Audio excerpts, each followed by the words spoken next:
Olá, pessoal! Sejam bem-vindos a mais um Superlógica Talks, o podcast de empreendedorismo e tecnologia da Superlógica. Eu sou André Baldini, estou aqui com meu parceiro Marcelo Kuma. Grande Baldi. Tudo bom? Bom. Hoje a gente está aqui com o Marcos Anselmo, cofundador do Terracota Ventures. Marcão, prazer ter você aqui, cara. Legal. Obrigado, gente. Obrigado por me receberem aí. Marcão, conta pra gente, cara. Terracota Ventures, da onde é que vem esse nome? É um nome complicado, né? Você sabe que às vezes a gente se arrepende porque sempre tem que explicar como é que se escreve, né?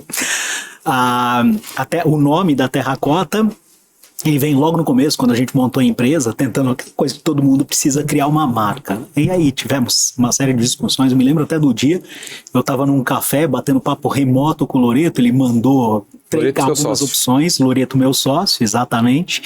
E aí uma das ideias, várias ideias, e uma ideia era da Terracota, né? E Terracota tem uma conexão forte porque, número um, a gente trabalha com startups relacionadas ao mercado da construção. Sim. Construção tem essa coisa da terra, né?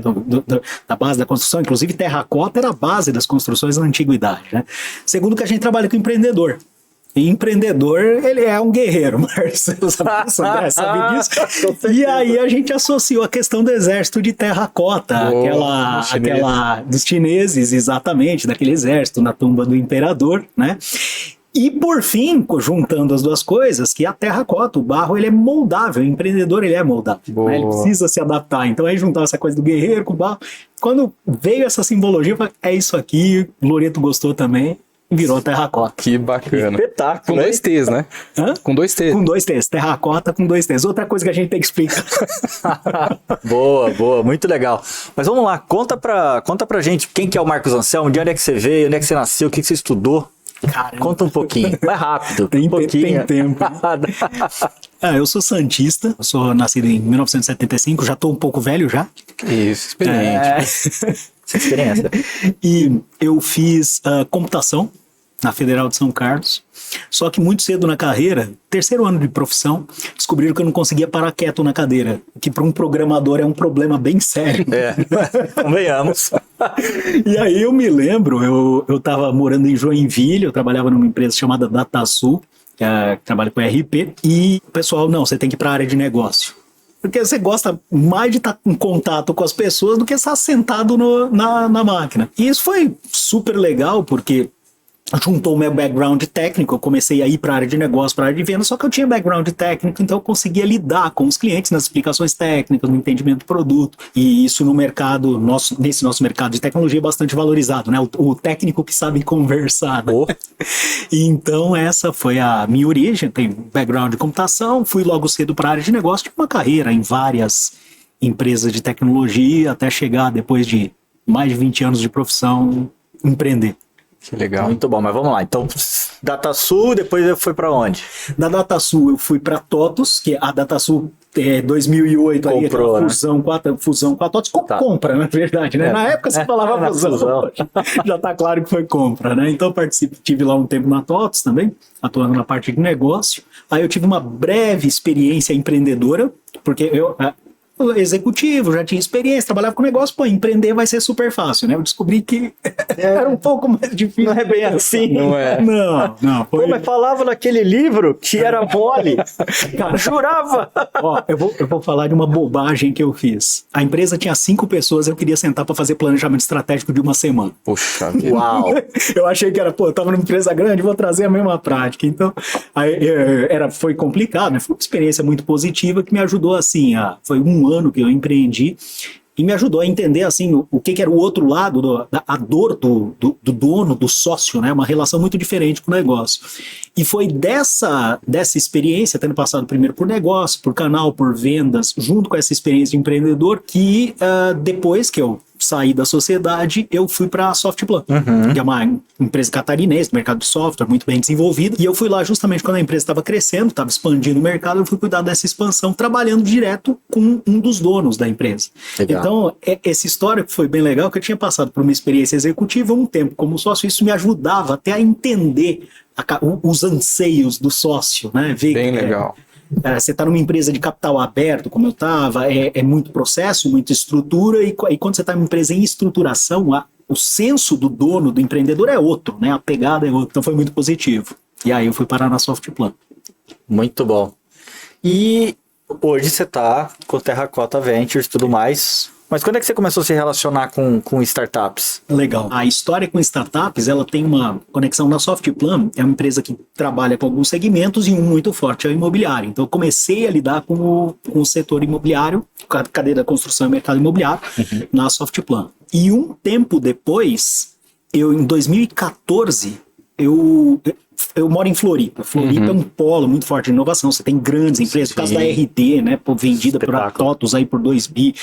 Inclusive eventos que a gente teve lá da RD juntos, né? Espetaculares. E várias outras empresas de muito sucesso. Então, um polo empreendedor muito forte, Florianópolis. Então, a gente sempre acabava se aproximando, vendo essas questões das startups no dia a dia. Em 2014, convidado por alguns amigos, eu comecei a investir em startups muito iniciantes. Como investidor anjo. Como investidor anjo. Investidor anjo.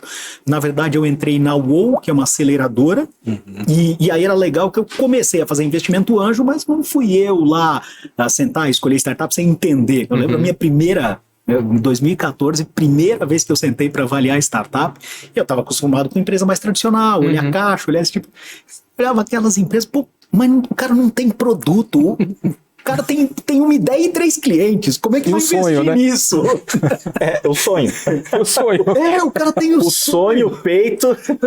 Só não tem grana. Então, no começo foi difícil entender. Assim, por que botar dinheiro num negócio desse? Não gera caixa, tá negativo. Então, foi um tempo de aprendizado. Comecei a investir, com o tempo eu comecei a entender um pouquinho melhor de como é que funciona esse jogo. Que legal. Bacana. E esse primeiro investimento foi o quê? Né? Tudo bem, foi através da UOL, né? Que é uma super aceleradora. Mas foi o quê, propriamente dito? Você pode abrir pra gente? Cara, tinha de tudo, né? Era um pool. Era um pool. Entendi. Então a UOL, como é que é o modelo? Muito bom. Inclusive, o modelo de aceleradora no Brasil ele foi bem desafiador. E a UOL foi uma das poucas que ficou e continua. Eles estão no quinto pool agora. Entendi. Legal. Entendi. Né? É do André Guignatti. O André faz um trabalho absolutamente espetacular. Assim. Então, como é que era o modelo da UOL, né? O investidor, né? Eu, no caso, os outros, a gente se compromissa lá com um volume de investimentos ao longo de 2 anos e tem várias rodadas, né? Então, eles fazem uma pré-seleção e depois eles levam ainda, né? As startups a fazer pitch lá, se apresentar, e os investidores em conjunto tomam as decisões. Modelo muito comum em investimento anjo, né? Aquele primeiro investimento que a startup recebe, isso é um modelo muito comum. E então do nosso caso foram 4 ou 5, não me lembro exatamente, rodadas. A cada 6 meses tinha uma rodada dessa. Então conheci muita startup diferente e de cada rodada dessa saíam 5, 6 investidas. E tinha de tudo, tinha desde, eu lembro no primeiro apareceu uma que era tag para segurança de bicicleta. Né? Então o cara colocava lá uma tag para fazer controle online, faliu, não conseguiu tracionar, mas tiveram negócios espetaculares. Um dos, por exemplo, que eu sou investidor, vocês conhecem a Movidesk, né? O pessoal da Movidesk. Movidesk, passou pela UOL lá, foi um dos primeiros, tive a honra de ser mentor deles por um tempo também, ajudar o pessoal lá. Então saiu isso, desde uma startup que plugava a tag em bicicleta, que deu errado, a Movidesk, que tá gigante, né? Legal. E dessa experiência com a UOL, para Terracota, como é que foi essa trajetória, Marcos? Tem aquela frase clássica todo mundo fala do Steve Jobs, né? Dos pontinhos que vão se conectando. Cara, foi muito isso, porque de um lado eu estava na Softplan, atuando com mercado imobiliário, entendendo a cadeia da construção, incorporadora, todo esse mercado, um mercado hiper tradicional, muito, né? Inclusive demorado na adoção de tecnologia, o mercado tem estudos, né, estudo clássico da McKinsey, que todo mundo cita, que é um dos setores mais atrasados em adoção de tecnologia. Construção e o real estate, né, a transação é um pouco abaixo da média. Então, desse lado, eu estava desse lado, do outro lado, investidor, eu comecei a fazer mentoria com startup, participei do Inovativa, então era quase uma vida dupla, assim, né? E com o tempo começa a vir esse questionamento, né? especialmente quando eu acho que isso era já 2015, 16, eu estava fazendo MBA na Dom Cabral, o Loreto, que é o meu sócio, a gente trabalhava junto na Softplan, né? O Loreto estava fazendo MBA no INSPER e a gente compartilhava experiência, né? E eu indo para uma linha mais de estratégia emergente de inovação, o Loreto uma linha mais de startups e venture capital, e a gente começava a conversar e a gente percebeu que tinha uma junção aí nessas coisas. Legal. E aí lá dentro da própria Softplan, a gente começou a criar alguns modelos de conexão de startup com o corporativo.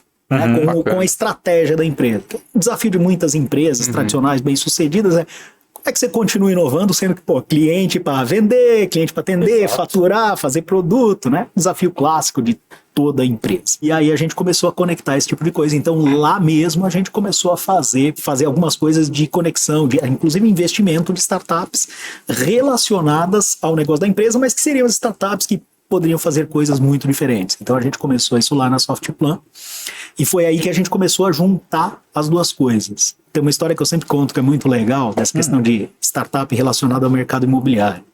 Em 2017, eu tive a oportunidade de ir lá para São Francisco e a gente, vamos lá, vamos olhar as startups do setor da construção dos Estados Unidos. Startup aqui no Brasil, né?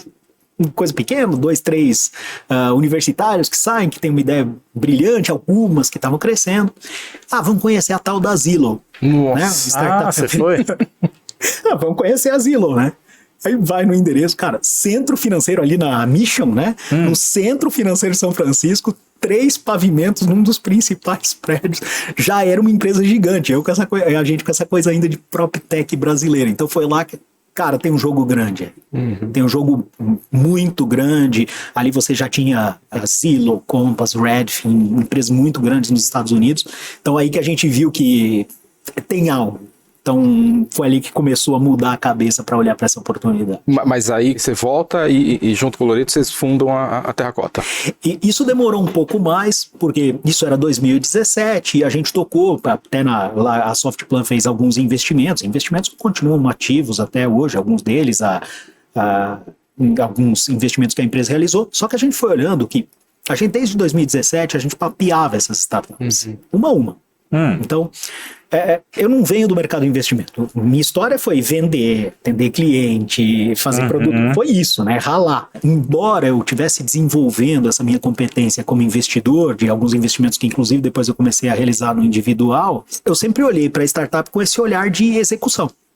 Que é o negócio que ela está criando, que produto que ela está criando, sempre muito esse olhar, né? Então, para entender esse mercado, o que a gente fez? Começou a olhar startup por startup, cada uma delas. Então, em 2017, por exemplo, a gente tinha mapeado, eram 230 Construtechs e PropTechs. A gente mapeava tudo que aparecia, a gente mapeava o que é a tese, o que é o negócio, o que ele está fazendo, está dando certo, não está dando certo, por aí vai.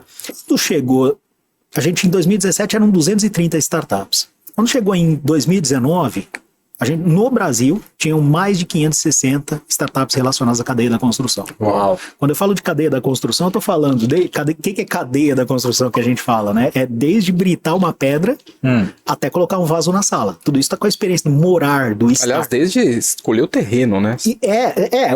Exatamente.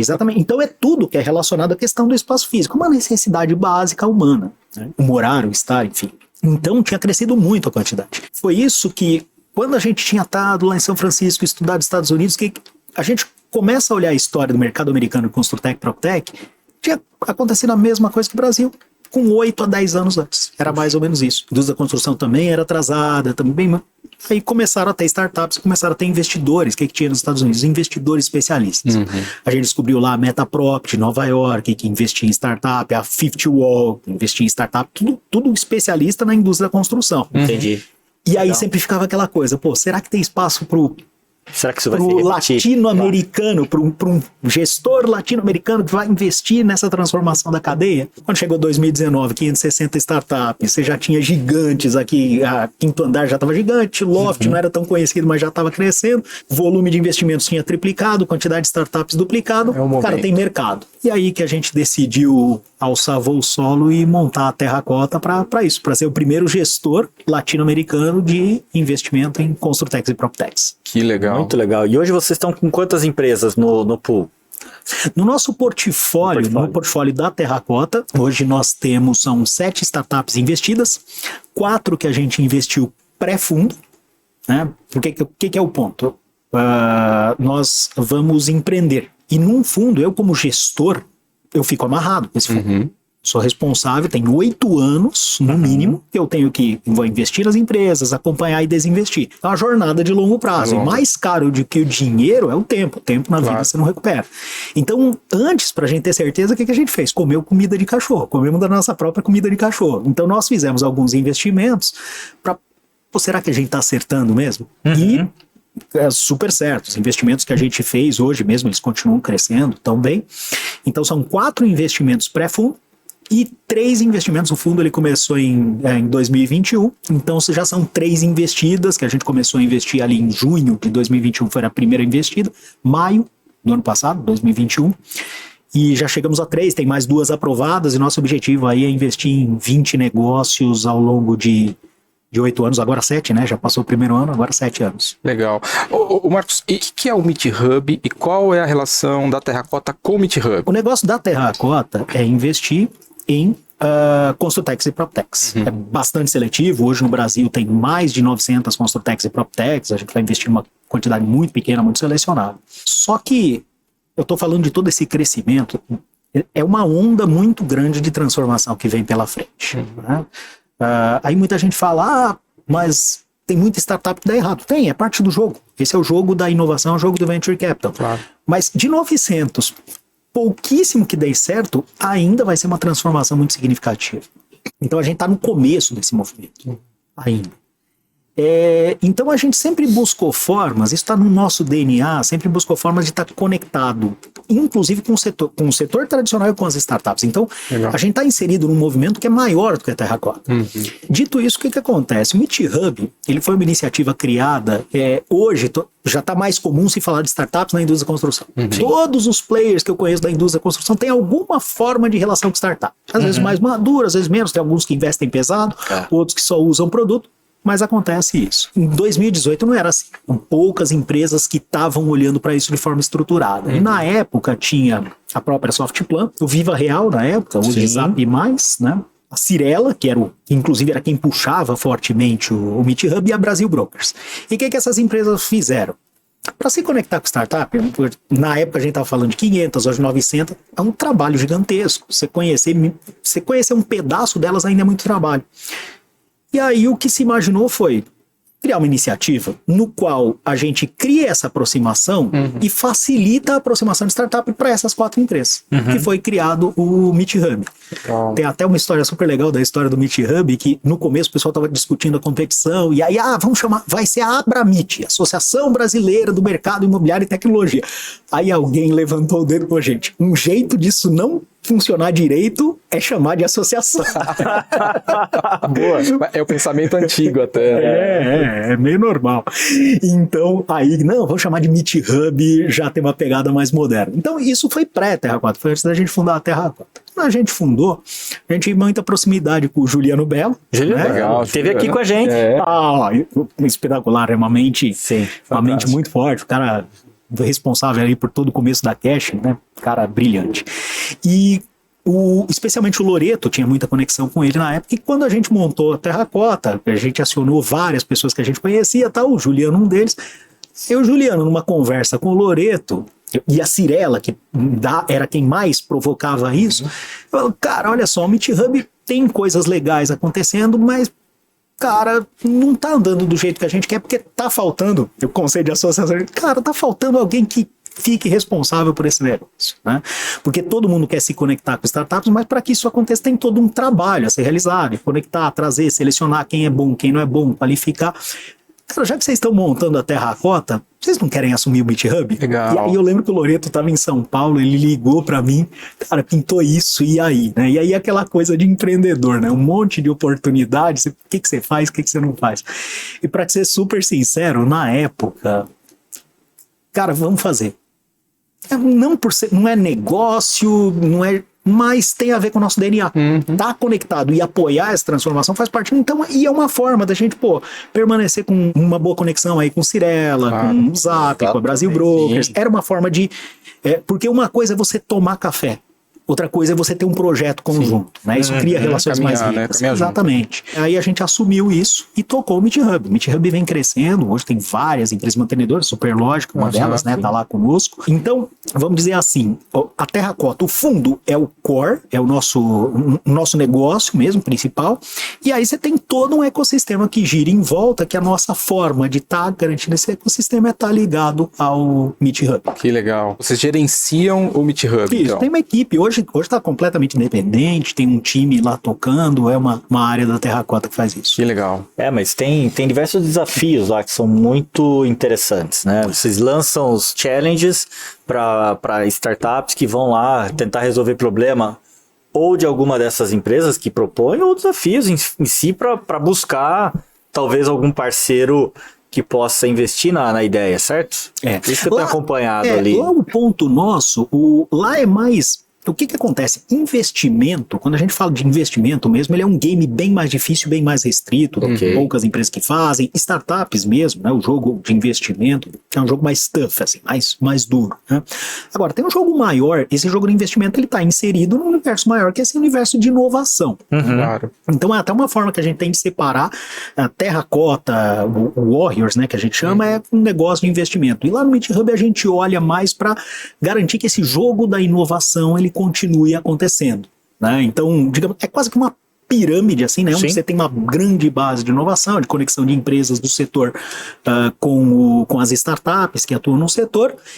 Agora, fora disso, você tem um jogo de grandes investimentos que vem acontecendo no Brasil. Então é meio que um topo de funil e uma base de funil, mais ou menos isso. E esse mercado tradicional, que é o mercado imobiliário, Marcos, assim, que você até comentou, né, sobre o estudo do McKinsey, você começa a perceber já uma abertura maior, uma sensibilização maior na cadeia, desde o incorporador, o construtor e depois até as imobiliárias administradoras. O que você sente desses players aí em relação a estar próximo das startups? Cara, tem uma mudança muito grande. Então, ele é um jogo super complexo, né? Esse jogo das startups, ele acontece com o setor, apesar do setor e sem o setor também. Sim, também. Né? Boa. Então, ele está acontecendo. É muito dinâmico. Né? É muito dinâmico. Os grandes cases que a gente vê aí de crescimento do setor estão acontecendo conectados ou não conectados, não importa. Agora, o que acontece é que conforme, especialmente algumas startups foram crescendo, tendo muito sucesso, foram rompendo alguns paradigmas existentes no setor. Total. Então, toda a questão de transformação, de inovação, ela tem um elemento cultural, tem outro. Tem o tecnológico, tem o financeiro e tem o cultural. São três coisas que tem que conectar para você romper, criar uma disrupção em algo, né? E o próprio setor veio rompendo conceitos. Como eu comentei, há 3, 4 anos atrás, era raro você encontrar uma empresa que tivesse algum tipo de iniciativa de inovação que não fosse interna. Importante fazer um parênteses aqui, né? A gente fala sobre inovação, startup não é o único jeito de inovar. A gente estava falando aqui da Cashme, né? Sim. A iniciativa de dentro da Cirela, cara, puta um game que eles criaram lá. Então, não é o único jeito. Agora, é um dos jeitos, né? Até porque uma coisa que eu comento é uma forma de você aprender olhando os outros. Você tem 900 startups fazendo coisas diferentes, por que não olhar para fora antes de você sair inventando a roda e achando que você fez algo completamente diferente, né? Mas dito isso, hoje existe uma sensibilização muito maior do setor existente. Do mesmo jeito que você tem muito mais startups muito mais competentes. Hoje a gente tem aí informações, por exemplo, de startups que hoje nasceram, né? Tem um case, por exemplo, que a gente vê de uma startup que está relacionada à cadeia de suprimentos, né? Que é um pedaço bem problemático ali relacionado à indústria de suprimentos para construção e o varejo, essa parte ainda é bem enroscada em termos de inovação, e é uma startup que na origem ela recebeu $4 milhões. Mais empreendedores assim hiper capacitados, gente com passagem executiva de grandes empresas, que fez M&A, que participou de fundos. Então, o setor está sensível, mas o nível dos empreendedores vem subindo bastante, vem aumentando muito. Eu sempre uso, até falando do mercado de vocês, eu lembro que em 2019, em conversa com o Baldini, com o Cera, Sim. a gente falava, né, sobre aplicativo para condomínio. Cara, surgia um atrás do outro. E eu lembro que na Que época nem a gente... compra coletiva, né? Que nem... Cara, pior. Pois é. Pior. Por que pior que compra coletiva? Porque todo mundo tem problema no condomínio e qualquer um que não fizer uma pesquisa um pouco melhor vai falar, vou fazer um aplicativo para reservar salão de festa, porque meu salão de festa dá problema. Pois é. Então esse é o ponto, né? Isso não é inovação. Repetiu. E hoje você tem empreendedores que começam o negócio com uma pesquisa de mercado no nível de grandes consultoria, de grandes business plan. Então mudou, respondendo o que você falou, né? Mudou o setor e mudou também o nível do empreendedor. Então a régua está subindo como um todo. Isso é muito positivo. Sim, bacana. Espetacular. E quando você fala, né, poxa, você foi lá para fora, viu o que estava acontecendo com Zillow e tudo mais, Redfin e tudo mais, você falou, cara, isso aqui tá 8, 10 anos à frente do que está acontecendo no Brasil. Sim. Né? O que você vê, né? Quando você olha o mundo ou as iniciativas que tem por aí, o que você vê que tá acontecendo lá que a gente, teoricamente, ainda não pescou para trazer aqui para o Brasil, que pode ser the next big thing? Legal. Cara, tem algumas coisas, né? O Terracota a gente mapeou próximo aí de 50 teses de transformações que podem acontecer ao longo de toda a cadeia, né? Então tem muita coisa. Falando de algumas, por exemplo, no Brasil hoje, a gente passou por toda essa transformação, hoje a grande coqueluche, a grande discussão é loft, quinto andar e tipo, acabou. Você olha nos Estados Unidos, tem, se eu não me engano, tentando lembrar de cabeça aqui, mas se eu não me engano são 18 plataformas digitais de um porte significativo. Tudo bem que o mercado imobiliário lá é muito maior que o brasileiro, mas, então, primeiro ponto. A minha visão é que tem potencial para mais plataformas digitais, só que numa linha diferente, de nichamento, né? Então, você tem negócios aí do digital, do full digital, né? Que a Loft, Quinto Andar estão mais para esse caminho. Eles têm feito ali os modelos dele tentar se aproximar de imobiliária, etc e tal, mas a gente sabe que o grosso ali tá naquele negócio principal. Mas, por exemplo, rede de corretores. Um negócio que ainda não tem ninguém muito forte no Brasil. Rede de corretores, eu digo, alguém que realmente dê uma base de suporte para os corretores, para ele operar em escala suportado pelo digital, né? Então, esse é um negócio que tem bastante potencial ainda. Rede das próprias imobiliárias. Cara, alguém vai ter que ajudá-los a digitalizar e é natural se esperar numa plataforma. Você olha nos Estados Unidos, tem isso. Você tem essas diferentes plataformas com diferentes vertentes. Então, isso tem potencial no Brasil. Uma outra coisa que lá fora está mais forte, indo para um caminho um pouco diferente, a construção, a gente ainda não conseguiu digitalizar o canteiro. O canteiro de obras hoje, ele ainda é físico, ainda é difícil de extrair informação. Quando eu falo informação, gente, eu falo informação, o pessoal pensa, drone, laser scanning. Cara, não, é registrar o que está acontecendo no canteiro hoje. Tarefa. Tarefa mesmo, da nesse obra. nível, é nesse nível. Ninguém O máximo conseguiu... coloca uma câmera hoje, né? Não, esquece câmera. Esquece câmera. Você está falando de software. Você está falando de você ter um mínimo de registrar a tarefa que está acontecendo. Eu estou falando de gente, de Fordismo quase. É nesse nível. Então ainda são pouquíssimos os cases que tem isso. E aí tem todo um contexto da dificuldade de aplicar software, né? Mas você começa a ter empresas que avançam nesse sentido. Né?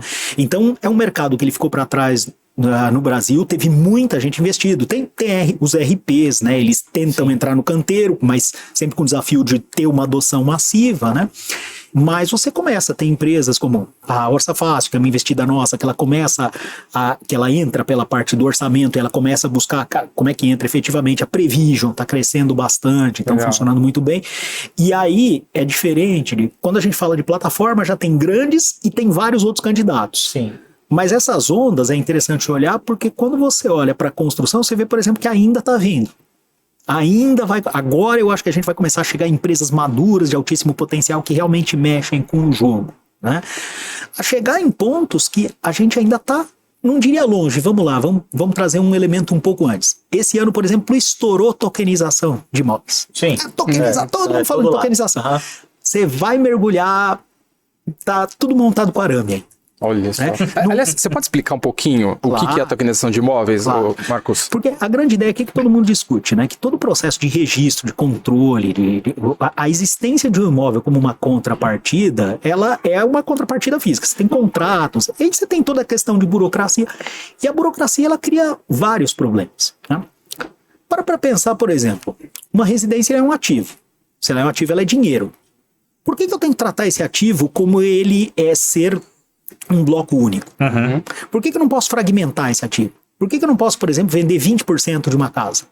É um ativo. Por que eu não posso dar 20% como garantia? Então, você tem toda essa burocracia, ela cria vários problemas para você dar velocidade a esse ativo. Tem um dado interessante. No mundo, você tem próximo de 70 trilhões em ações de empresas. Você tem 230 trilhões em ativos imobiliários. Caramba. Nossa. Então, e se você pensa que esse mercado, como um todo, ele sofre com a lente, coloca as pequenas lentidões de cada transação, de cada...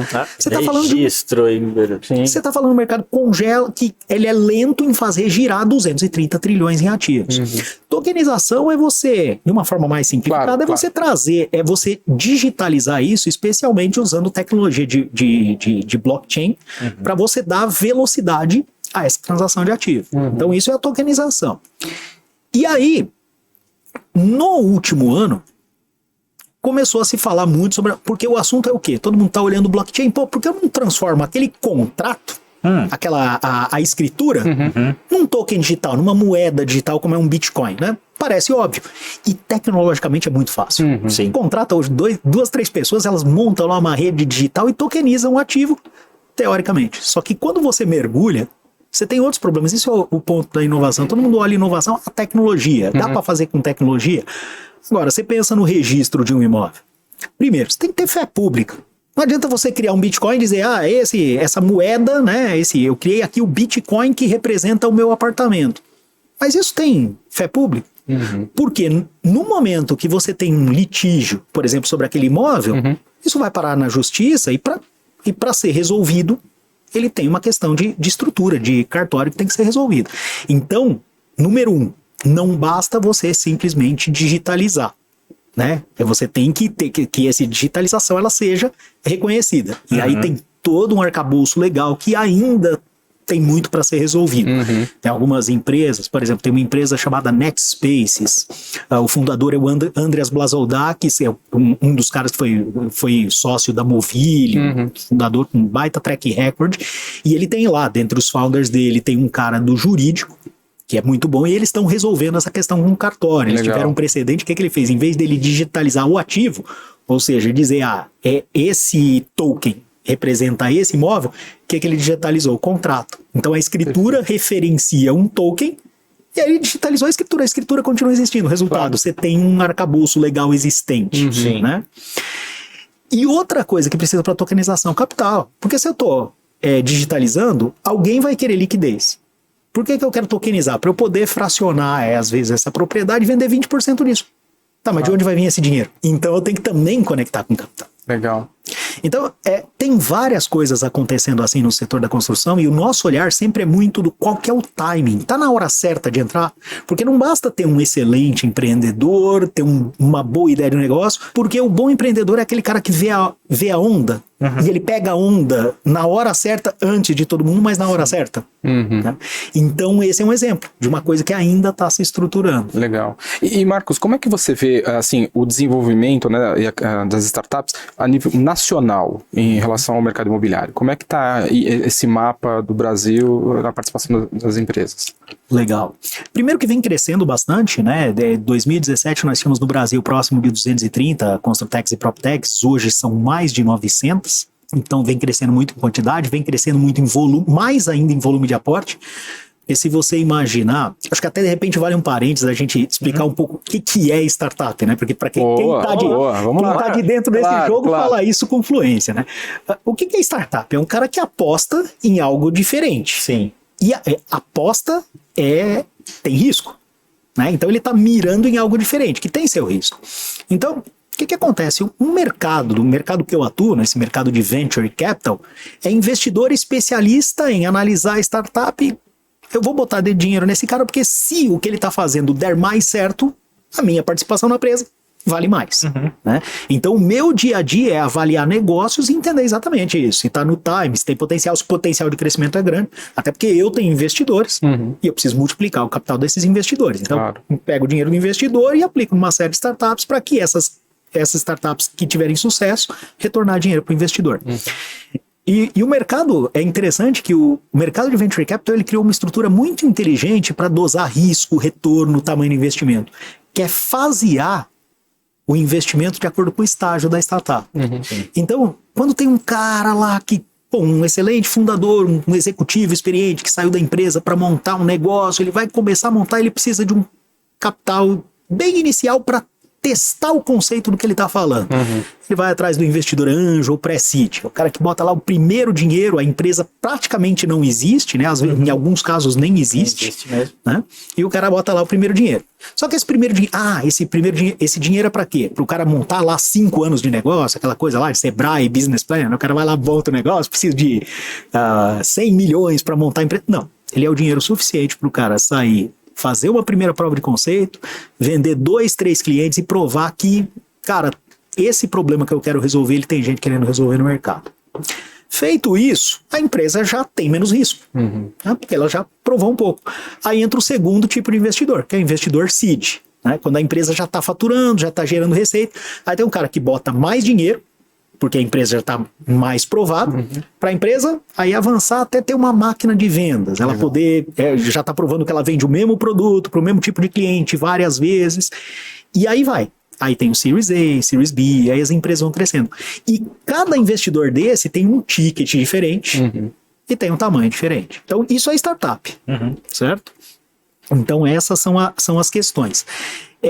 E aí voltando no ponto que você comentou, o que é o cenário hoje do Brasil? Primeiro, você já tem hoje muito mais startups que estão em estágios mais avançados. Sim.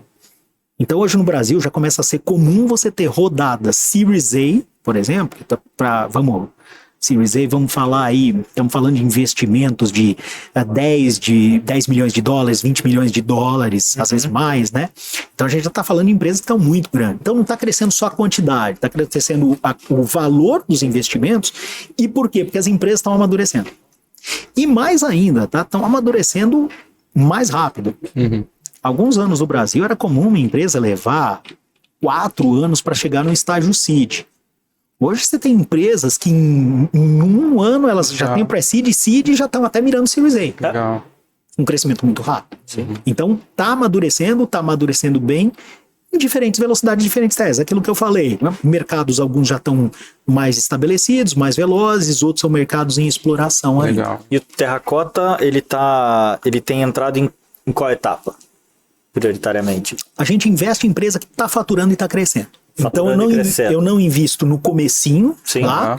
Já investi na pessoa física, tem alguns negócios, mas não é o negócio da Terracota. A gente investe ali da empresa que está faturando e está crescendo. A gente chama de Seed Series A. Sim, tá ali esse limiar. Bacana. E quando você olha hoje a quantidade aí de startups que vocês mapeiam, então, eu sei que vocês fazem um mapa anual, não é isso? Todo ano. Legal. Dá pra sair, já inclusive. conta até pra nós um pouco. Se puder dar uma prévia, né, Baldini? Claro. Mas, proporcionalmente, como que tá a distribuição das startups, Marcos? Assim, tá muito para as incorporadoras, na construção, na gestão de propriedade? Como é que você tá vendo, assim, a maior quantidade de startups distribuídas ainda na cadeia do negócio? Legal. A gente ainda está consolidando os dados para o mapa desse ano, né? Mas assim, primeira coisa, intermediação de imóvel tem muito dinheiro, entre 4 aspas aqui, fácil. Né? Fácil porque você faz uma startup que apoia na intermediação de um imóvel, é mais fácil pensar em como monetizar, porque tem dinheiro trocando muito rapidamente. Você vai para construção, como é que você vai ganhar dinheiro? Né? Eu vou lá para melhorar, por exemplo, o processo de cadeia de suprimentos. Eu vou cobrar um percentual sobre insumo, mas o pessoal vai aceitar. Então, acaba sendo natural você ter mais startups na intermediação, pelo menos nesse momento. Tá. Né? A gente vê avançando. No ano passado, a gente anotou uma coisa. A gente divide o nosso mapa em 4 etapas. Pré-projeto, construção, intermediação e uso, imóvel em uso. Sim. Né? Ano passado a gente já percebeu que começou a crescer muito mais o imóvel em uso. Então, e é uma coisa curiosa, o mercado ele vem percebendo, o Brasil a gente ainda é pouquíssimo sofisticado em termos de forma de lidar com o imóvel. É compra, tá muito brasileiro, né? Aquela coisa dos nossos pais de quero ter o meu imóvel. E isso começa a mudar. E outra coisa, a experiência. A pandemia acelerou isso muito, mas isso já vinha antes da pandemia. Então a experiência de morar tá tendo mais valor. Então você começa a ter, por exemplo, modelo, a gente até fez investimento ano passado numa startup nesse sentido, que é o que a gente chama de residência como serviço. O que é residência como serviço? Não se preocupar com toda a dor de cabeça de você deixar a casa pronta para morar. O pessoal fala, não, mas residência como serviço é locação. Não, locação não é residência como serviço. Você chega lá, você tem que mobiliar, você tem que decorar, você tem que trazer tudo. Tem uma startup que a gente investiu no ano passado, que é a Yuka. Na Yuka, a pessoa vai com a roupa do corpo. Inclusive, né, a Yuka, ela paga a mudança pra pessoa. É muito louca essa relação. A Yuka faz de tudo para ser muito fácil a pessoa mudar. Chega até num momento que a pessoa, de repente, pensa uma cidade como São Paulo, essas novas gerações mais focadas em experiência, a pessoa vai querer morar um tempo em Moema, outro tempo na Vila Mariana, vai ser mais fluido, né?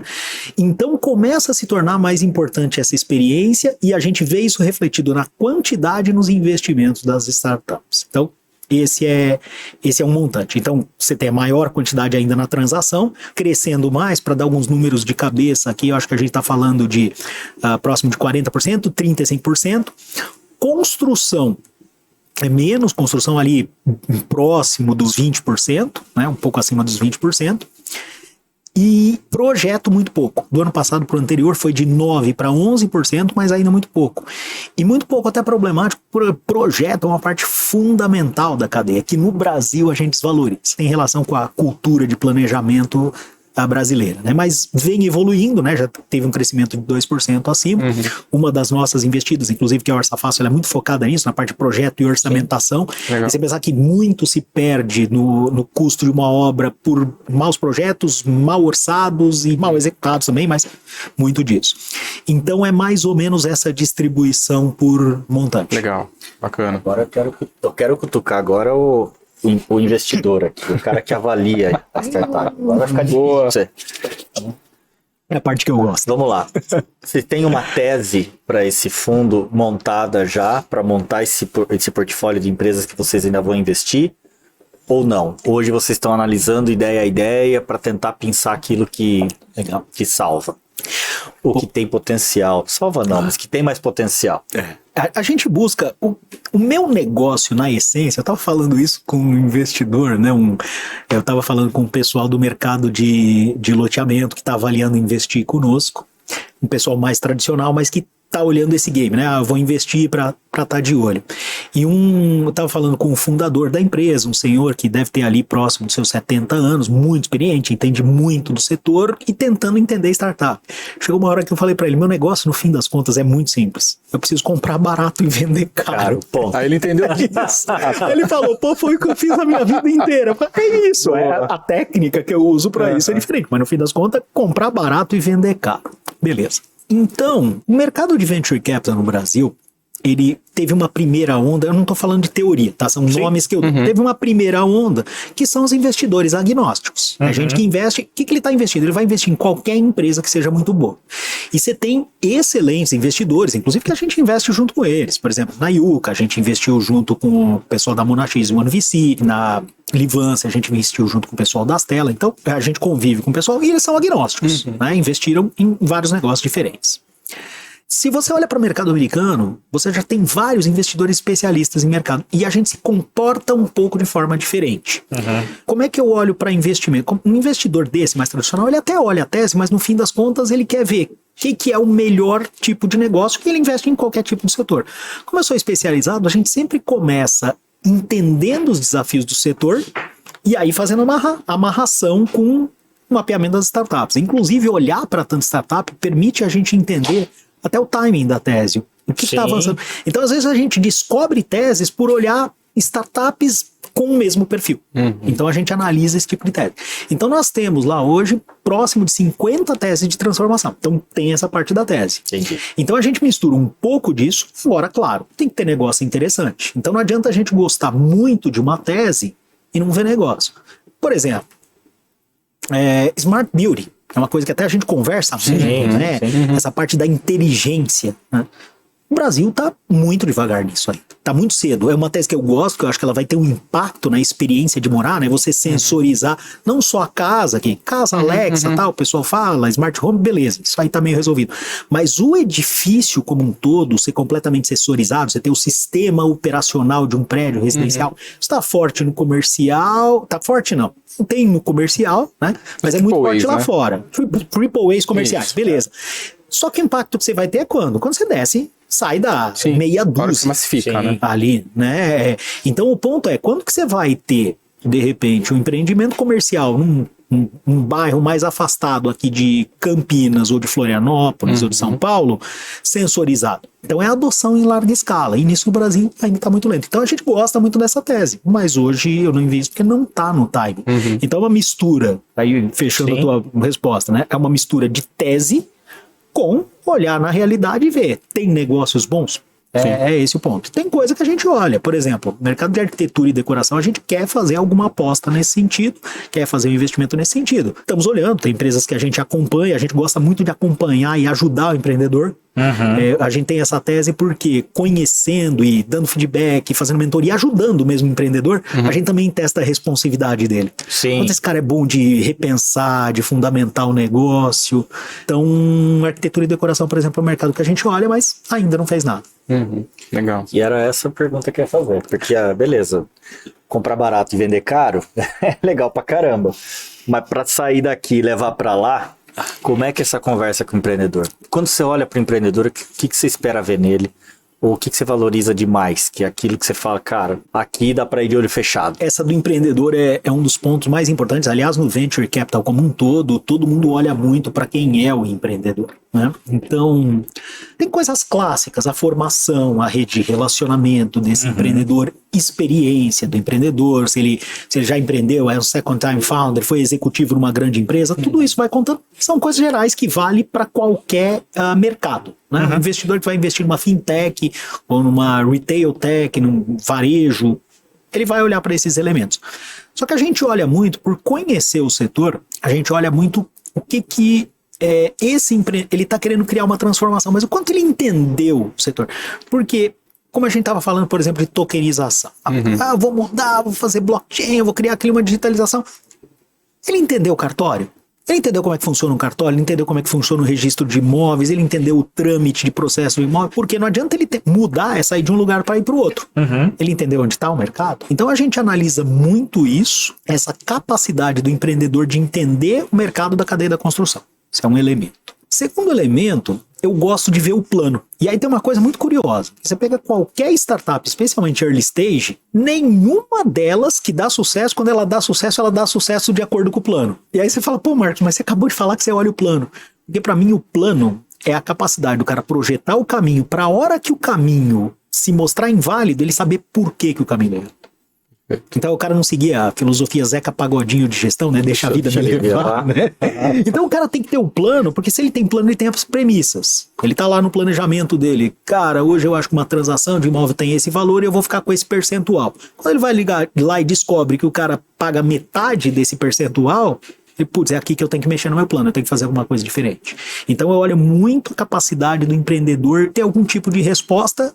E, do outro lado, ele tem muito claro o que ele não tem resposta e saber falar disso. Muito comum no mercado de startup, o pessoal fazer pitch bonito. Eu gosto de abrir o capô, né, e de discutir. Quando eu sentar lá com a startup, discutir com o motor aberto, ele falar, cara, aqui tá vazando óleo, aqui a gente fez uma gambiarra na mangueira, esse tipo de coisa. Então é olhar o empreendedor muito sob essa capacidade. E, por fim, no setor da construção, capacidade dele de estabelecer relações com o existente. Sim. Fazer as pontes, né? Você vai ter uma startup, por exemplo, uma investida nossa é a Imóveis. Ela tem uma tese de buyer's agent. A tese da Imóveis é, eu vou gerenciar a venda do imóvel sob o ponto de vista do comprador.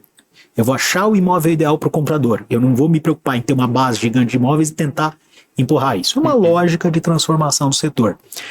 Mas ele precisa estabelecer, e ele vem estabelecendo, ele precisa estabelecer boas relações com, por exemplo, incorporadoras. Sim. Para ter acesso à base.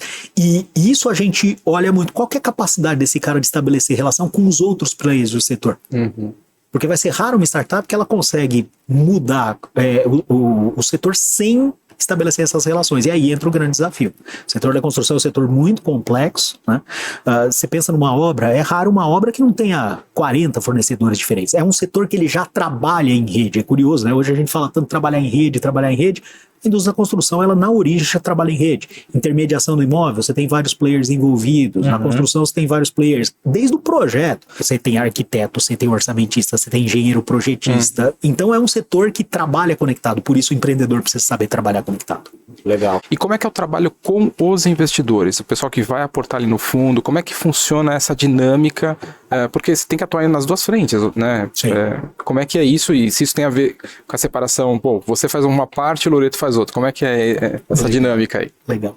Em termos de separação, como toda empresa que está crescendo, se estruturando, hoje faz o que é necessário. Claro. Então, por exemplo, eu tinha essa conversa com vocês aqui hoje, o Loreto assumiu uma conversa que eu tinha com o investidor, mas a gente está começando, essa está uma parte importante do nosso amadurecimento, a gente está começando a separar um pouco os papéis. Então hoje, por exemplo, o Loreto está ficando o cara mais responsável pela governança, está mais no perfil dele. O Loreto é um cara bem detalhista, estrategista, então está indo muito bem. Eu estou indo mais para a área de relacionamento, que é a minha praia, então eu vou puxar para mim o relacionamento com os investidores e tudo mais. Então a gente está começando a estruturar isso, já começa a ter liderança. Hoje, por exemplo, no projeto Meet Hub dentro da Terracota, já passamos o bastão. Já tem uma pessoa que está à frente, eu fico agora só com a parte boa, que é bater papo com o Baldini. Fico meio que de vô lá no Meet Hub, né? Eu vou lá, tenho a conversa boa, a hora que tem, beleza, agora tem que trabalhar, tem o time, tem a Júlia lá para cuidar, estão fazendo um trabalho espetacular. Legal. E com isso, a gente tá mais focado, aí hoje o papel dos founders da Terracota tá mais relacionado ao fundo, né? E a relação com os investidores, nossa, é uma questão super importante, super diferente, porque o nosso investidor típico é um player do setor. Tá. A gente tem hoje, por exemplo, investidores, a Gerdau é investidora do fundo, a Cirela é investidora do fundo, a Vedacity, Build, por aí vai. Tem vários investidores relacionados a diferentes pontos da cadeia. O que é o nosso game? Nosso game é retornar o capital para ele. Então esse é o ponto principal. Só que o que ele busca conosco é, eu invisto, ok, eu quero retorno do capital, e eu também quero entender o que está acontecendo. Aquele tipo de movimento que acontece às vezes, especialmente nessas startups de altíssima performance, às vezes fica fora do radar de quem está lá no dia a dia, até essa empresa ficar muito grande. Então esse cara quer começar a entender um pouco antes o que está acontecendo, não só para investir e ter o retorno, mas para ele ver que vai ser o mundo que a minha empresa vai atuar e como é que eu vou me adaptar. Né? Até para aproveitar isso. Para aproveitar isso, exatamente. Então hoje, por exemplo, eu estava falando com um executivo comercial de uma empresa, de uma incorporadora grande de Minas Gerais, e a gente estava falando sobre o processo de venda dele. E ele falando da questão da discussão do custo do lead, de todo esse movimento dos grandes players digitais, tal. E a gente passou um tempo discutindo as startups que estão transformando essa venda do imóvel e o que seria o papel dele, como que uma incorporadora vai vender daqui a 3, 5, 10 anos. Não vai ser igual. Não vai ser fazendo parceria com imobiliária, tendo uma house, vai mudar. O modelo da venda de imóvel da incorporadora vai mudar. Como vai ser? E aí, como que ele vai se adaptar? Gente aqui, como vai ser? Eu tô no meu vidinho aqui. Cara, o que eu sei te dizer sobre esse modelo é que ele vai ser, primeiro, mais nichado. Sim. Com certeza vai ser mais nichado. Hoje você vende o apartamento genérico. Hoje você vende a unidade genérica. Né? No máximo, a segmentação classe AB. Você vai ter cada vez mais estilo de vida considerado dentro. Cada vez mais. Claro. Você não vai vender... Muito. Batata. É batata. As pessoas estão querendo isso. Né? Até para abrir um parênteses aí. Em Indaiatuba, a gente tem alguns condomínios lá. Sabe, o condomínio de médicos é um condomínio X. Olha, né? que interessante. É meio que nichado já pela característica do tipo de profissional e coisa do tipo. Então você já vê isso meio que se organizando. Tem, em Indaiatuba é próximo ao aeroporto. Tá. Tem alguns condomínios que, cara, você vai lá, você vai encontrar com aeromoça, com piloto de avião, né? Porque é típico, né? Então, esse tipo de coisa eu acredito muito que vai se popularizar demais. E aí você vender apartamento de parede branca sem torneio, cara, vai acabar. Uhum. Vai acabar. Tá? Às vezes, claro, a gente pinta coisa com tintas meio fortes, né? Mas às vezes é importante isso para pelo menos a pessoa observar. Então, tem isso. A comunidade vai pesar e você vai ter que pensar o empreendimento desde a origem, porque isso vai impactar a gente lá no projeto. Uhum. Lá na origem, porque o tipo de empreendimento que você vai projetar para jovens casais, pensa, vamos falar de um apartamento, sei lá, de uma unidade de média, vai, 600 mil reais. Só que você pode ter um casal, pessoas recém-formadas, de boas famílias que compraram apartamento de 600 mil, e você pode ter uma família de classe mais humilde que está comprando apartamento de 600 mil. São dois empreendimentos completamente diferentes. O mercado imobiliário ainda faz pouco. Você olha para as incorporadoras no geral, o pessoal não faz persona. Quem que é a minha persona? Né? Quem que é meu público? Análise de região. Né? Então isso já vem mudando, claro que tem gente que faz, mesmo no tradicional, trabalho mais bem feito, mas no geral o mercado da indústria da construção é muito nisso, e quando vai para transação é a mesma coisa. E você tem as questões até do oposto, de repente você pega, tem uma startup que eu gosto bastante, que é a YouLiving. A YouLiving, ela faz o quê? Ela pega prédios e retrofita para estudante. Focado em estudante, pegou um público nichado. Então, nichamento vai ser fundamental, digitalização vai aumentar. E outra coisa, né? Eu estava conversando com esse diretor comercial, ele preocupado com o custo de lead. Eu falei, vou te dar uma hipótese para você testar. E aí, se a gente tivesse bola de cristal, não era venture capital, né? Não tinha risco. Mas para mim, assim, a incorporadora, tá todo mundo brigando no custo por lead, né? E aí você tem grandes empresas comprando lead alto, aumentando o custo do Google. Isso não vai mudar, só vai piorar. Só que aí o que eu falei para ele? Pensa no miolo do teu processo, porque uma forma de você melhorar a tua eficiência, de você aumentar suas vendas é aumentar o lead. Mas o lead tá ficando cada vez mais caro, você tá sofrendo aí que não consegue competir. Quanto lead você tá perdendo no meio do processo? Efetividade. Quanto lead você perde? Tem uma startup investida nossa que é Em Casa. Inclusive, a gente investiu em 2018, vem crescendo, recebeu investimento da Globo ano passado. O que a Em Casa faz? Ela inverte o processo, tirando da pessoa que vende o imóvel uma série de pontos que o software faz melhor. Por exemplo, a escolha do imóvel, aquela coisa do corretor, né? Você vai lá, conversa com o corretor e o corretor começa a te mandar imóvel. Aí você pede 3/4, o cara manda 2. Aí você pede nessa faixa, o cara manda outra coisa. Você pede num bairro, o cara manda do outro. Será uma hora que você não começa, não lê mais. E o que a Em Casa conseguiu validar ao longo do processo? Que o custo de perda da relação é maior do que a perda de um negócio de curto prazo. Ou seja, você empurrar a venda, porque o cara te corta e às vezes você não consegue vender lá na frente. Então eles primam muito mais por fazer uma boa experiência de venda, porque isso nos números se prova. E era a provocação que eu estava fazendo pro diretor comercial. E ele estava já indo nesse caminho, ele tem uma cabeça muito boa, ele já estava indo nesse caminho. Então o que eu sugeri foi, olha no miolo. E aí voltando no ponto, né, que a gente estava comentando, esse é o tipo de relação que a gente acaba inclusive estabelecendo com os nossos investidores, de entenda o playing field, vamos tentar ir mapeando o que vai ser o playing field do futuro, certeza absoluta a gente não vai ter, mas se a gente estabelece hipóteses, a gente vai fazendo ajustes até chegar na frente de todo mundo. Inovação às vezes não é tá 5 anos à frente, às vezes 1 ano à frente. Se você constantemente tiver 1 ano à frente, você vai estar sempre à frente. Então você não precisa visualizar o que vai ser o mercado do futuro. Esteja sempre entendendo o que é o mercado do ano que vem. E já é suficiente. Então tem esses elementos da mudança e o que a gente busca, a relação que a gente acaba entendendo com o investidor, até justamente por estudar tanto para investir, a gente também senta com ele, cara, o mundo parece que tá indo para cá, parece que tá indo para lá, vai acompanhando nesse sentido, tenta olhar para esse lado, que é possível que você esteja à frente. Legal. Bacana. Aí eu vou te fazer, vou seguir a saia justa aqui. Eu peguei, né? Eu peguei do Cera lá, vou. Depois você acompanha os podcasts aí que você vai entender essa história da saia.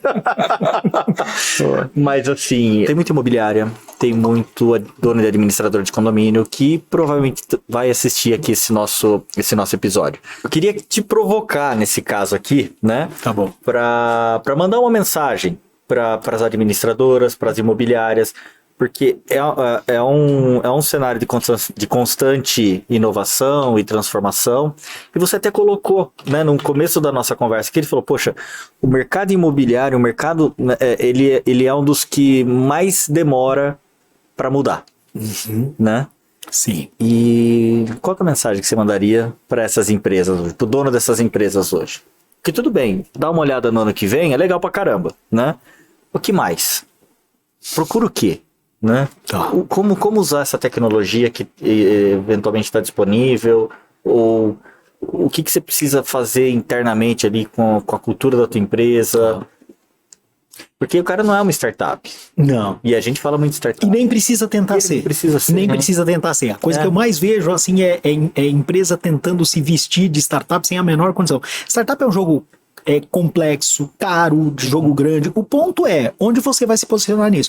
Eu acho que começa assim, em grandes empresas, quando a gente lida com inovação, a gente usa uma lógica chamada 70-20-10. 70% dos seus recursos econômicos, tempo, etc e tal, aloca no negócio as is. Do jeito que tá. Operação, faz bem.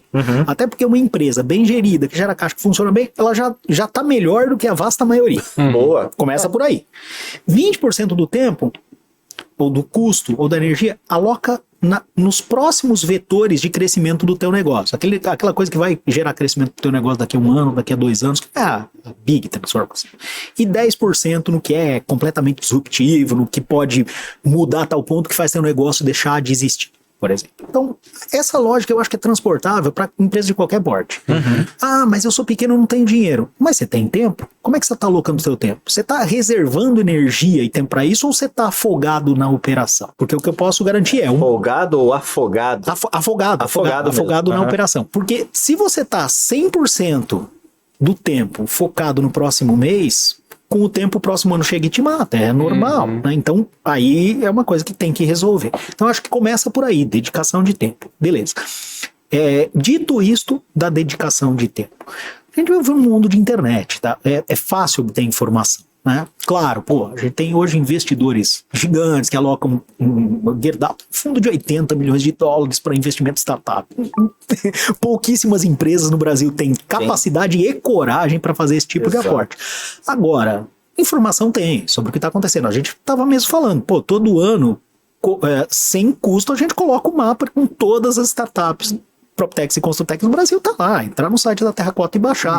Tem outras informações. Vocês fazem muito trabalho, né, no blog de vocês, muita coisa sobre administração e economia. Então, é se informar, né? E aí alocar o tempo dessa forma. E aí, eu acho que é olhar com base nesse tipo de informação, determinar as prioridades e estabelecer as tendências, né? Aí dentro de cada mercado, cada mercado vai ter suas prioridades, né? Então, imobiliária, por exemplo, se você não está avançando na digitalização da aquisição de imóveis, na digitalização da aquisição de clientes, você está atrasado.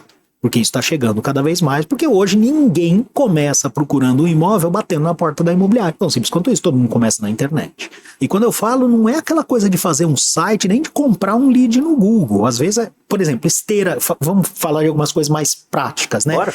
Imobiliária, esteira digital. Você tem que começar a olhar para a esteira digital. O que é esteira digital? A pessoa chegou no contato contigo. Você digitalizou essa relação? Você sabe o que ela está procurando, com quem está, o que é o próximo passo, o que ela visitou, o que ela vai visitar.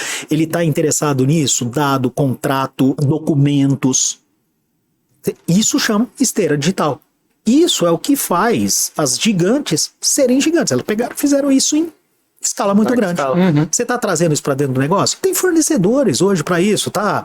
Não é lá 2015, 2016 que quem tinha isso eram as Big Techs. Hoje tem fornecedor para isso. Né? Então, esteira digital. Outra coisa de imobiliária. Uma tese que a gente olhou forte ano passado, continua olhando, que o capital muda tudo. Dinheiro muda tudo. Né? Todo mundo fala, o mercado está atrasado, Quando tem um cara que bota dinheiro no negócio, esse cara vai buscar eficiência. Então, quando entra o mercado, e aí é o Real Estate Fintech, você parar para pensar, a cadeia imobiliária como um todo, ela tem financiamento desde a compra de um insumo ao dinheiro que está sendo gasto num condomínio. Então, você tem capital em todos esses pontos. E aí você tem uma série de startups alocando isso. Mas eu não tenho capital para isso.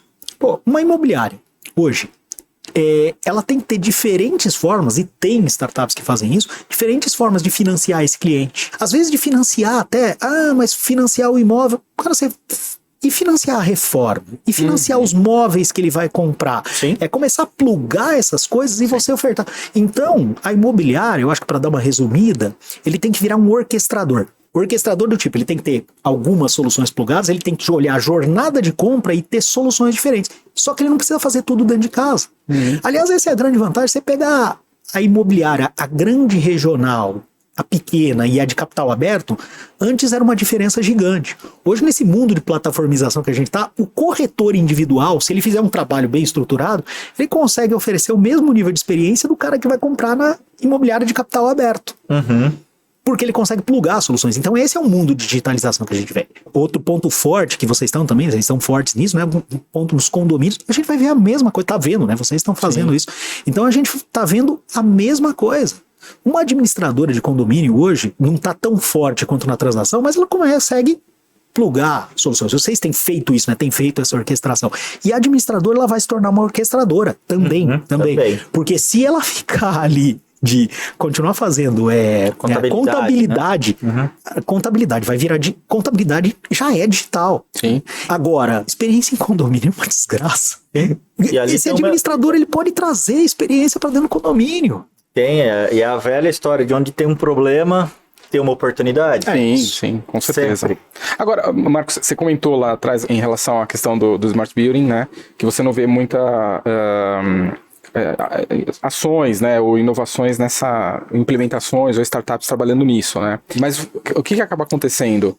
Será que não é a incorporadora, a própria construtora, investir nisso para sensorizar e depois ter um trabalho com a própria administradora para acompanhar o uso desse produto e aí, assim, retroalimentar esse desenvolvimento imobiliário? Como é que você vê esse processo de indução? Já que você está tendo investidores, que é uma incorporadora, uma grande incorporadora, mas como é que você vê essa integração, né, essa aproximação? Porque o que eu vejo? Eu lembro lá atrás, a gente tinha um curso no Secov que era a entrega e a implantação do condomínio, né? Sim. Que era o momento que numa mesma turma você tinha incorporador e você tinha um administrador, né? Foi uma iniciativa muito bacana do Secov, já tem um bom tempo. Mas hoje no mercado, assim, que eu percebo, a incorporadora procura a administradora ali quase que na hora de entregar o empreendimento, né? Claro. Mas depois desse empreendimento pronto, 2, 3, 5 anos depois, se perde esse contato. Claro. Você vê isso e como que você vê essa indução? Por que a incorporadora faz isso?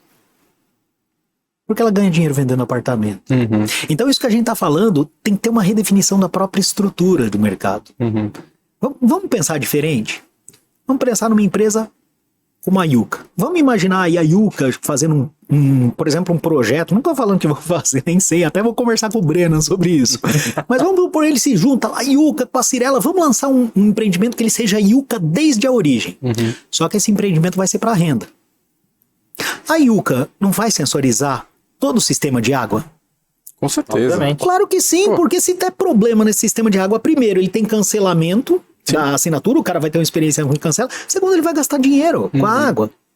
Então, modelo de negócio exige isso. Agora, quando você tem uma incorporadora que está vendendo apartamento, ela não é, eu não tô falando mal, não é a incorporadora é malvada. Cara, é claro, ele quer entregar e se livrar para partir para o próximo. É assim que o negócio está estruturado.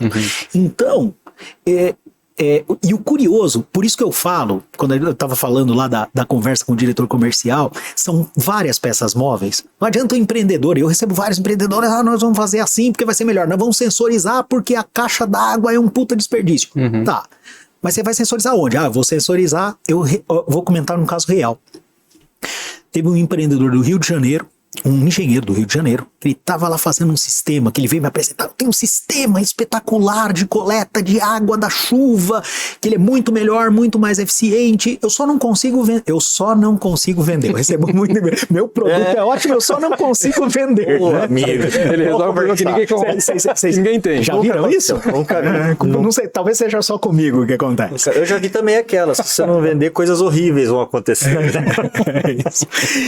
E assim, tecnicamente eu não conheço, mas parece que o cara é muito bem embasado. Só que ele não tá sabendo lidar com o interesse da incorporadora. Porque aí eu perguntei pra ele, como é que é teu sistema? Quanto teu sistema é mais caro em relação ao custo tradicional? Ele é mais caro, mas ele é muito melhor. Mas quem que vai coletar essa vantagem? Não é a incorporadora. Então eu tava tentando ajudar ele a entender esse elemento. Né? E aí quando a gente vai pro macro, o grande ponto é um empreendedor como esse, ele tem que ter a capacidade de mudar o mercado. E aí, por isso que eu falei do plano, quando eu avalio. Beleza, como é que você vai mudar o mercado? Como é que você vai levar o mercado de hoje, do jeito que ele tá, X, aqui, para chegar numa experiência completamente diferente? Então, não é do A pro B. Não é, hoje é assim, amanhã é assado. Cara, eu vou ter, de repente, no meio do caminho, por exemplo, ele vai ter que subsidiar esse sistema.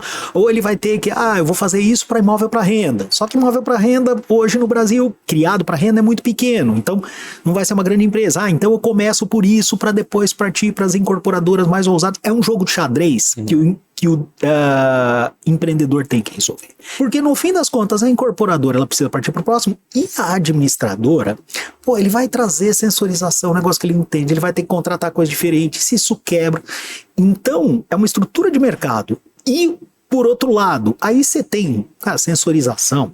Muita empresa. Quando eu falo que não tem no Brasil, não é que não tem empresa de sensorização, tem várias. Tem. Agora, o ponto é que ninguém conseguiu resolver esse enrosco, até porque sensorização me lembra, vocês são da minha idade, vocês devem ter feito isso. Eu não sei se vocês montaram o computador. Opa! Ali, década de 90, 2000, montar placa-mãe, fazer jumper. Cara, hoje o Smart Building, o cara tem que ser um montador de computador.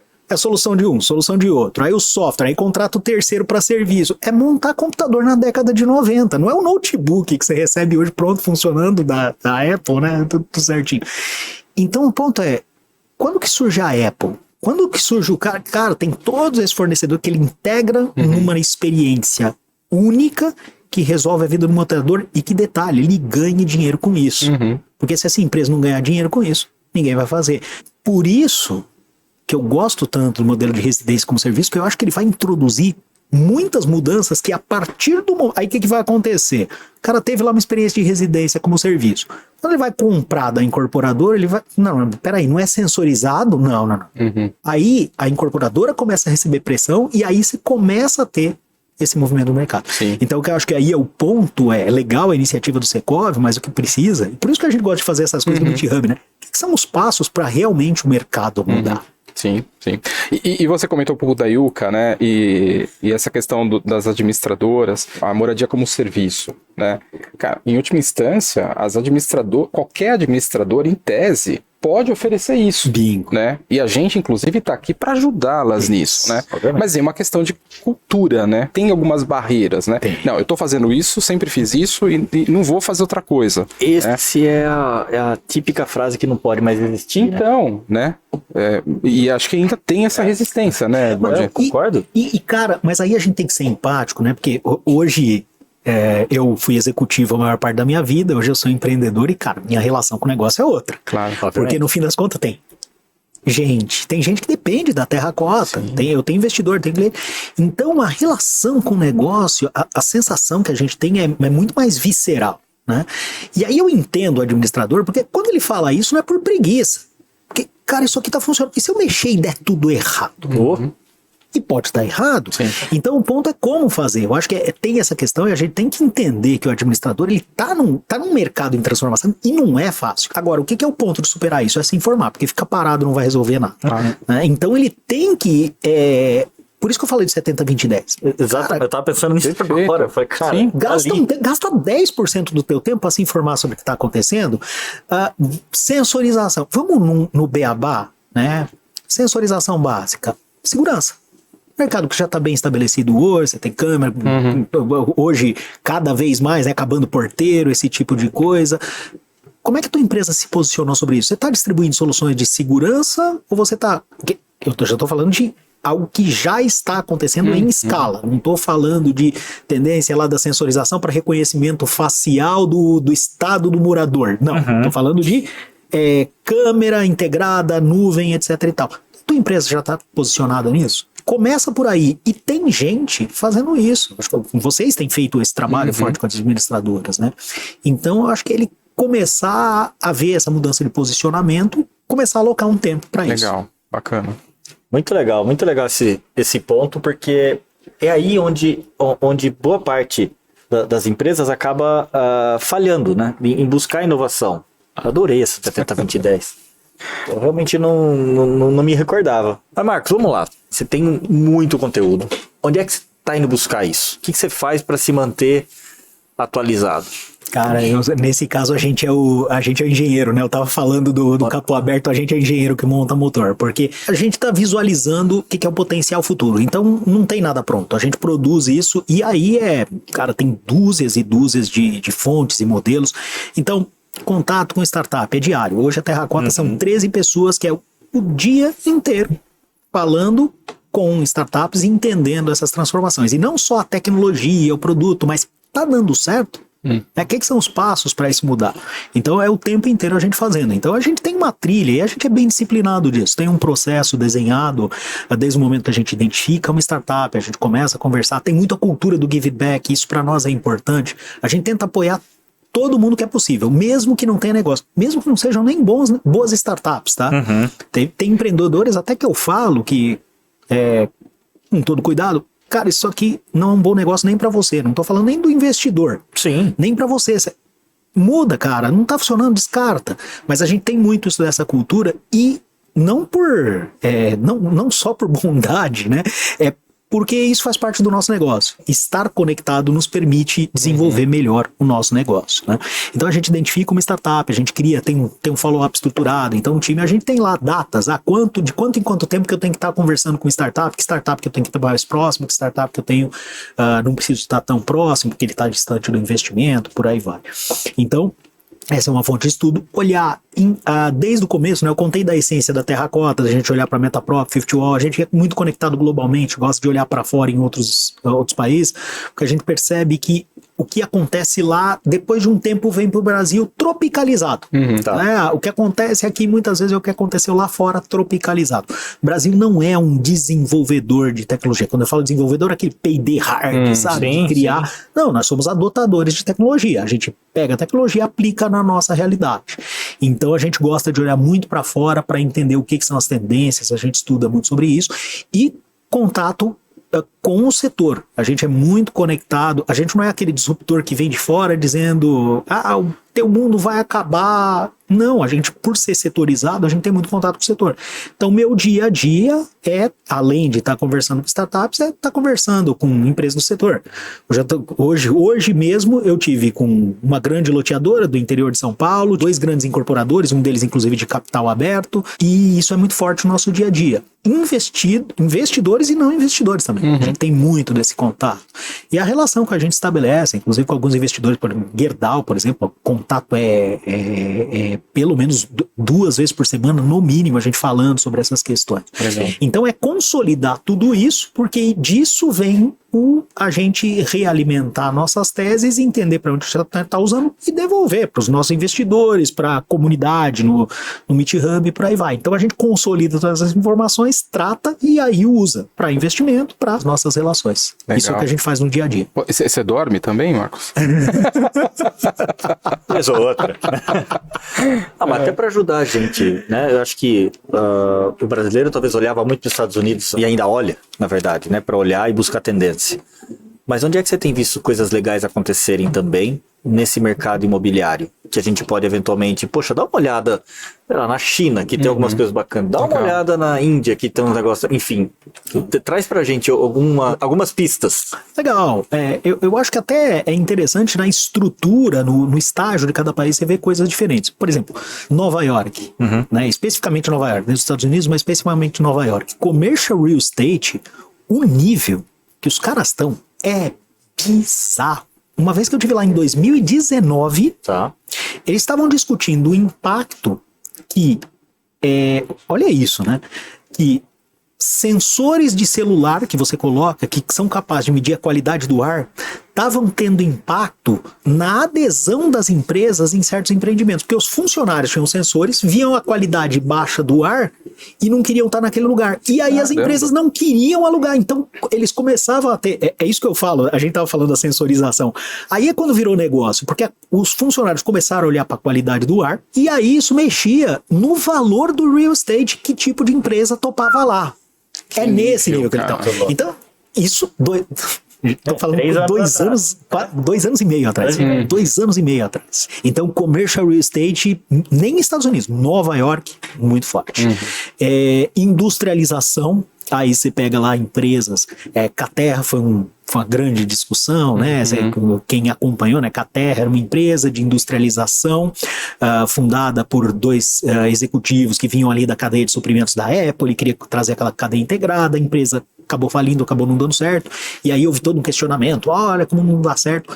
Você olha os investimentos que Estados Unidos têm feito em industrialização, cada vez mais. A Amazon investiu numa empresa chamada A Amazon investiu numa empresa de fábrica de construção. Plant Prefect. Então, eles são muito fortes lá na parte de industrialização. Agora, o que é interessante? Eles são mais avançados que nós. Se você olha o modelo americano, eles sempre foram mais industrializados. Aquela coisa da casa de madeira, tal. A gente tem essa coisa com a alvenaria, com a solidez, que é Tec Verde. O Caio da Tec Verde, ele conta histórias espetaculares sobre isso, né? Como ele teve que vencer alguns preconceitos, inclusive da Caixa. Ainda tem drywall, ainda o pessoal tem... O Caio, fazendo parênteses, né? No Tec Verde, baita case de inovação. Aqui no Brasil, para fazer casa em madeira, ele não conseguia financiar, porque para Caixa, madeira não era construção. Gente. Então, nesse sentido, os Estados Unidos estavam avançados. Na Europa, você vê muito modelo interessante a respeito da arquitetura e decoração, até porque boa parte dos países já está bem desenvolvido. Então não é essa coisa, aqui no Brasil a gente está construindo muito ainda. Exato. Lá não. Lá você está mais preocupado com imóvel, com renovação, retrofit e tal. China e residência como serviço é absurdo. Jura? Absurdo. Os volumes que ele tem, as empresas com unidade, eu não me lembro o nome das empresas, mas tem empresas com uma quantidade de unidades absurda de gente morando por assinatura residência como serviço. E às vezes dá para tirar alguns insights interessantes da China, porque estruturalmente, país emergente, algumas coisas são mais aplicáveis, né? Se comparar Brasil com Estados Unidos, renda média, características completamente diferentes. Então, China tem muito disso, residência como serviço, e óbvio, velocidade da construção é bizarra. Bizarro. Bizarro. Absolutamente bizarro o que eles fazem. Industrialização muito forte. Mas industrialização, se a gente parar para pensar, né? Eu lembro que na pandemia, ali no começo da pandemia, teve aquele caso daquele hospital chinês que foi construído em tempo recorde, acho que 3 dias, né? Foi absurdo. Aí vocês lembram que no Brasil ao Cubo, um tempo depois da pandemia, também fez hospital. Não era 3 dias, mas também foi super rápido e tal. Então começam a ter que Brasil ao Cubo tá fazendo um trabalho legal. O Bruno Balbinotti da Âmbar é um cara que trouxe toda a visão. A família dele trabalhava com automotivo, né? Tem uma história super legal do Bruno, que ele vem do setor automotivo, a família dele era fornecedor, se não me engano, da Fiat, daquele modelo sistemista do automotivo, né? Que cada fornecedor tá na linha de montagem, né? E ele trouxe essa filosofia para a construção. Assim, o Bruno tá comprando uma briga gigante, porque o modelo dele não é assim, não é aquela coisa de startup que faz software, cara, subir prédio é mais complicado. E ele comprando uma transformação significativa.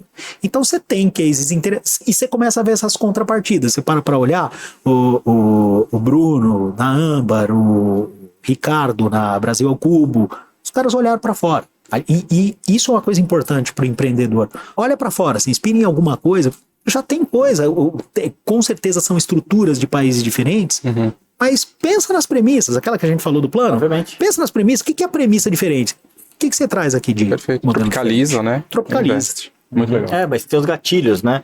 E tem os gatilhos e essas premissas, poxa, por que deu certo lá? Sim. O que aqui tá, o que falta para fazer aqui, né, para dar certo aqui? E aí, indo até no questionamento do Marcelo agora há pouco, né, se você dorme, mas como é que você cuida, né? Na verdade como é que você cuida da cabeça, pensando tu tá olhando um monte de startup, tu tá olhando o mundo que tá acontecendo, como é que você cuida como é que você se mantém são? Cara, primeira coisa que eu adoro, eu gosto muito disso, eu gosto muito disso, então, claro, é difícil empreender, não é fácil, eu sou empreendedor, no fim das contas, um fundo, etc, eu criei uma empresa, eu, Loreto, a gente criou uma empresa do zero, tá montando, busca investidor. Então, tem todas as dores de um negócio de empreender. Então, é desafiador.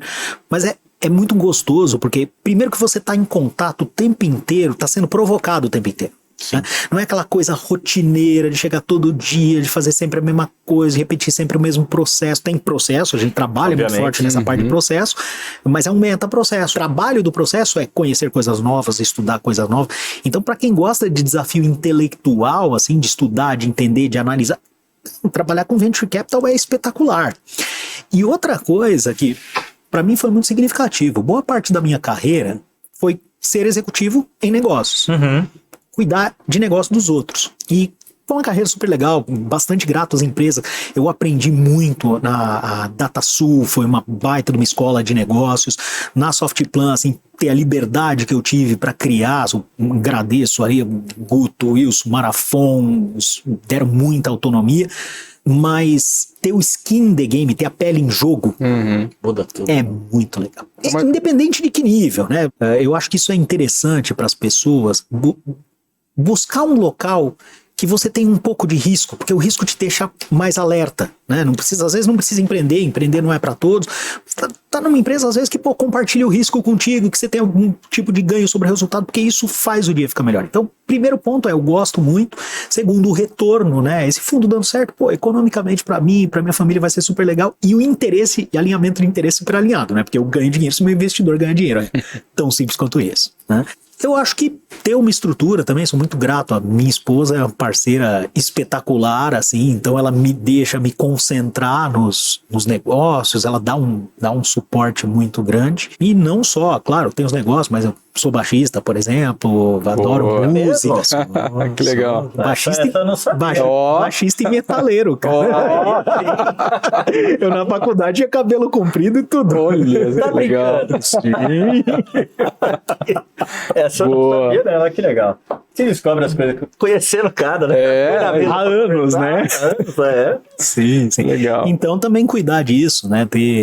Conseguir ter esse equilíbrio, mesmo sendo uma coisa que eu gosto, não ficar bitolado, né? Então acho que equilibrar, fazer exercício, todas aquelas coisas clássicas que todo mundo fala que tem que fazer e que a gente percebe diferença no dia a dia. Eu acho que é gostar do que faz, mas também não tá só focado nisso e, claro, ter uma rede de apoio, família, é super importante. Com certeza.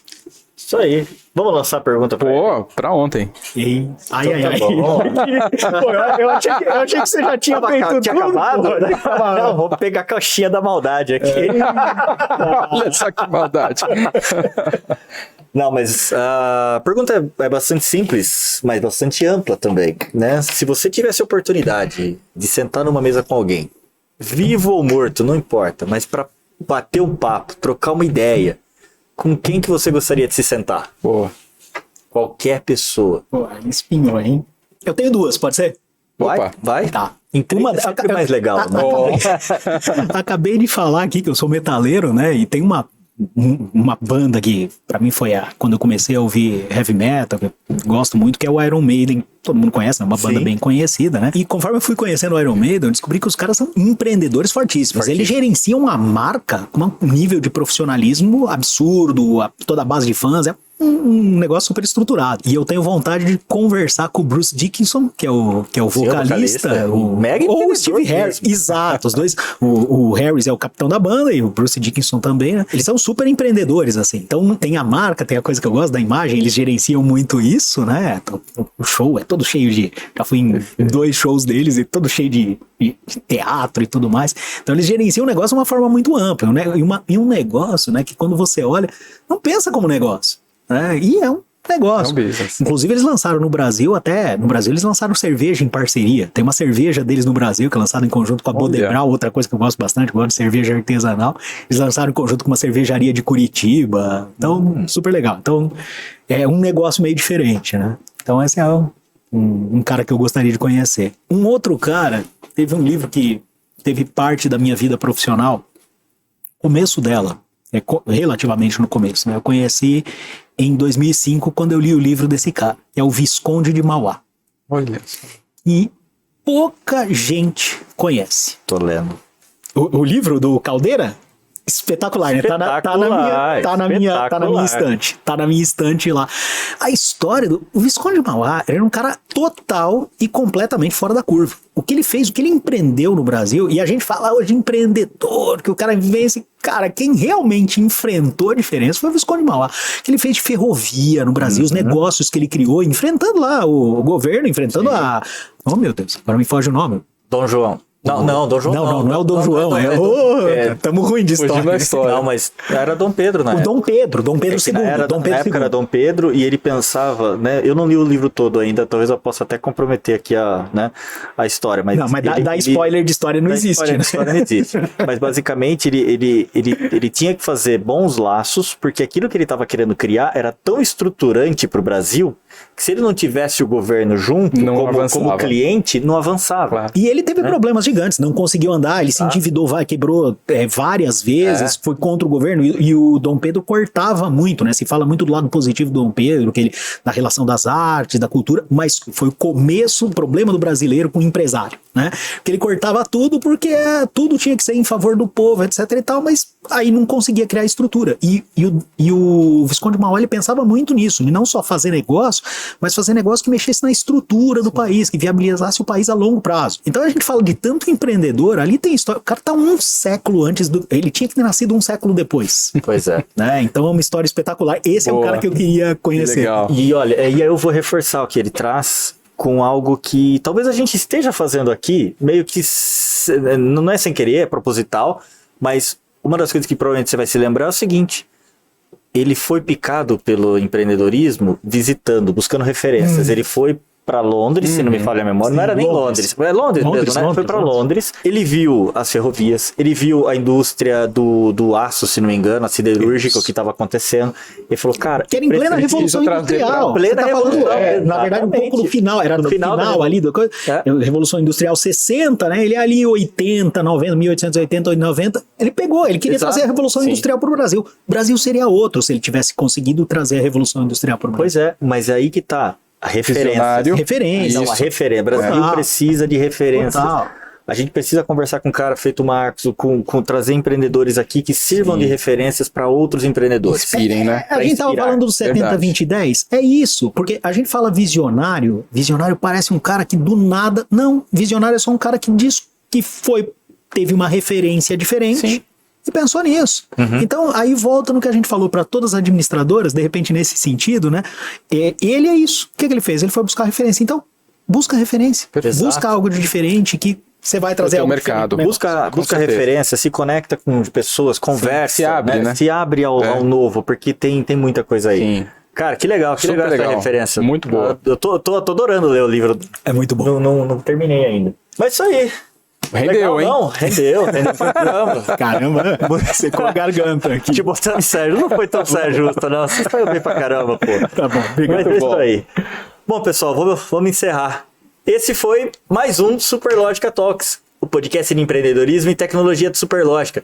Olha lá, se você gostou, clica lá, curte esse episódio, clica no sininho para acompanhar os nossos episódios e, claro, se tiver outro cara tão legal quanto o Marcos, poxa, comenta ali que a gente vai adorar trazer a pessoa aqui para compartilhar suas histórias e também servir de referência no mercado empreendedor brasileiro. Obrigado, Marcos. Obrigado. Valeu, Kumar. Valeu, até mais. valeu, gente. Obrigado, Tchau, obrigado. tchau. Obrigado. Muito bom.